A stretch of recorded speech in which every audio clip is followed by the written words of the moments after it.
Brought to you by रजनीगंधा। यूं ही नहीं ताज ताज बन जाता है, शिल्पकारों का हुनर और चुनिंदा संगमरमर ताज को नायाब बनाते हैं। कुछ ऐसे ही चुनिंदा जगहों से बस खास ही चुनकर लाता हूँ। कतरे कतरे को मैं हीरे सा परखता हूँ। यूं ही नहीं मैं रजनीगंधा बन जाता हूँ। आप ये बताइए कि आप जब बचपन से बड़े हो रहे थे, जिस दौरान कॉलेज, ये जीवन के इतने क्षेत्र हैं, रंगमंच आपके जीवन में कब आया? रंगमंच मेरे जीवन में रंगमंच और साहित्य बड़ा रोचक है। देखिए, माँ जब हमको कोई कहानी सुनाती थी तो आपने माताजी को कभी सुना भी होगा, जब वो कथा पाठ करती थी तो आपके सामने पूरा चित्र खिंच जाता। साहित्य आज तक में उन्होंने सीधे जनता के सामने किया था, देखे वो अपनी कहानी पढ़ सकती थी। तो उनके अंदर एक नाटकीयता, पूरा कैसे करना है ये था, और उसके लिए कोई बहुत अधिक वो भाव ऐसा नहीं, मतलब उनको एक सहज भाव से वो उनके अंदर था। वही बात जब वो कहानियाँ हमको पढ़ के सुनाती थी तो हमारे अंदर वो सारे तत्व आते थे। वो कहीं ना कहीं शायद मेरे अंदर नाटक के रूप में ज़्यादा हो गए। तो जब उनको दिखा कि इसके अंदर नाटक की प्रतिभा है, नाटक कैसे दिखता है, हम नकल करने लग जाते हैं, किसी की नकल कर रहे हैं, किसी का कोई चीज़ उठा ली तो उसको उस तरह से करने का प्रयास कर रहे हैं, तो उनको लगा कि इसको नाटक, तो उन्होंने मुझे नाटक पढ़ना सीखा। मैंने नाटक पढ़े और वो नाटक पढ़े जो मुझे बाद में लगा कि कभी जब मैं नाटक करूँगा तो मैं ये नाटक ज़रूर करूँगा। आपको आश्चर्य होगा जान के कि मैंने 20 या 21 साल की आयु में एक मराठी का बहुत बहुत बहुत प्रसिद्ध नाटक है प्रेमा तुझा रंग कसा, बहुत एक लाइट हार्टेड बहुत सुंदर नाटक है। तो मैंने पढ़ा प्रेमा तुझा रंग कसा, और वो नाटक इतना सुंदर है कि आप पढ़ते पढ़ते भी खुद हंसने लगते हो, इतना सुंदर नाटक। लेकिन मैंने उसको जब निर्देशन शुरू किया तो मैंने निर्देशित नहीं किया उसको। क्यों नहीं किया बताऊँ आपको? क्योंकि उस नाटक में एक प्रोफेसर की भूमिका थी जो मुझे लगता था कि मुझे करनी चाहिए। तो मैं जब 45 साल का हो गया और मुझे लगा कि अब मैं वो भूमिका कर सकता हूँ, तब मैंने वो डायरेक्ट किया। तो ये जो है, ये नाटक का तत्व आपके अंदर आता है। मेरे तो जब भोपाल में था बहुत नाटक किए। प्रभात दा गांगुली मेरे गुरु रहे, उन्होंने काफ़ी नाटक मुझे डायरेक्ट किए। बंसी कौल जी के साथ नाटक किया और भी कई डायरेक्टर्स के साथ किया। मेरा विवाह नाटक की देन है। मालविका जी के साथ हम लोगों ने नाटक साथ में किया, उसी के बाद हमारा विवाह हो गया। तो नाटक के प्रति तो मैं आजन्म ऋणी रहता हूँ।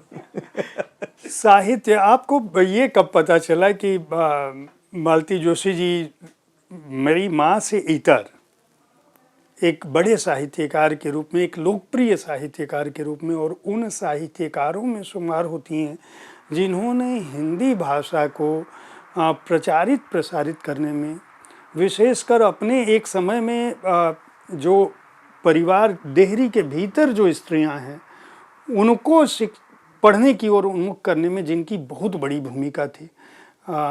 ये आभास कब हुआ? देखिए, हम लोग जब छोटे थे तब वो पराग में कहानियाँ लिखती थी, बाल मनोविज्ञान की कहानियाँ थी, और हम लोग भी पराग पढ़ना, हमारे घर में एक नियमित रूप से पराग आता था।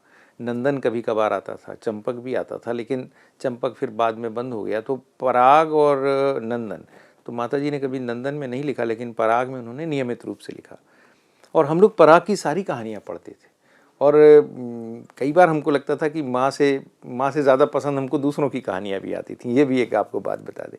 लेकिन तब जब हम देखते थे कि कैसे माँ के पास पत्र आते हैं, इतने सारे लोग उनकी कहानियों को पढ़ के मोहित हो जाते हैं, उनको पत्र लिखते हैं। फिर उनकी 1971 में धर्मयुग में पहली कहानी छपी, टूटने से जुड़ने तक। और उसके बाद जो सिलसिला हुआ, तब हम देखते थे कि उनके प्रशंसकों की संख्या अपार है। आज शायद ये मैं बताऊंगा तो लोगों को विश्वास नहीं होगा, हमने बोरा बोरा भर के चिट्ठियाँ हमारे यहाँ रिसीव की हैं, और वो चिट्ठियाँ आती थीं, फिर उनको वो उत्तर लिखती थीं। तब हमको लगा कि नहीं, ये धीरे धीरे हमारी माँ। लेकिन एक और बात बताऊँ आपको, मतलब ये शायद ये भी एक अजूबा है कि उन्होंने कभी अपना लेखकीय रूप घर वालों पर आरोपित नहीं किया। कभी हमसे ये नहीं कहा कि तुम आज यहाँ खाना अपने हिसाब से देख लो, या आज सब लोग बाहर चले जाओ, मुझे लिखना है। कभी नहीं कहा कि मुझे एकाकीपन चाहिए क्योंकि मुझे लिखना है। हमारे घर हमेशा रिश्तेदार आए, पिताजी के मित्र आए, हमारे सारे रिश्तेदार आए, मेरे मित्र आए, बड़े भाई के मित्र आए। कभी किसी को उन्होंने बिना खाना खाए जाने नहीं दिया। खाना खुद हाथ से बना कर खिलाया, अतिथि हमारे घर हमेशा रहे, आतिथ्य सबका बराबर हुआ। हमको भी कभी नहीं कहा कि हमने कहा अगर कि हमको ये पढ़ाई में ये समस्या है, हाँ पहले मैं उसको सुलझाती हूँ। तो एक जो हमको सबको लगता था कि ये लिखती कब है, हमसे लोग पूछते थे कि ये कब लिखती हैं, हमें भी आश्चर्य होता था कब लिखती हैं। या कभी आपने देखा हो कि अक्सर होता है ना कि एक टेबल है लेखक की, वहाँ बैठेंगे और वहीं लिखेंगे, ऐसा कुछ नहीं था। उनके पास एक संदूक होती थी, लोहे की छोटी सी संदूक, उसको वो अपनी गोदी में रख के उसी पर लिखी। जब कागज़ मतलब उसी में से निकाला, लिखा, और मान लिया कि कुछ और लोग आ गए हैं, उसने खोली संदूक, कागज़ अंदर रख दिया, बंद हो गया। इतना सहज था। आपकी पहली रचना कौन सी थी? हाँ, ये एक बड़ा मज़ेदार सा सवाल है। जो पहली कविता मैंने सबसे पहले लिखी थी, और वो कविता थोड़ी भारी थी, कुछ तो भी आकाश की लालिमा और रक्त वगैरह वगैरह वगैरह। तो मैंने माँ को दिखाई, मैंने कहा ये मैंने कविता लिखी। तो उनको लगा कि मैंने किसी की टीप टाप के लिख दी। तो उन्होंने कहा ऐसे नहीं, अपनी ही लिखा करो। तो मैंने कहा ये अपनी लिखी है। तो फिर उन्होंने कहा अच्छा तुमने ये खुद लिखी है, अच्छा हुआ। फिर उसके बाद मैं और लिखने लगा, जैसे जैसे मैं लिखता था उनको दिखाता था। तो फिर उन्होंने कहा कि तुम यहाँ 2-4 जगह भेजना शुरू करो।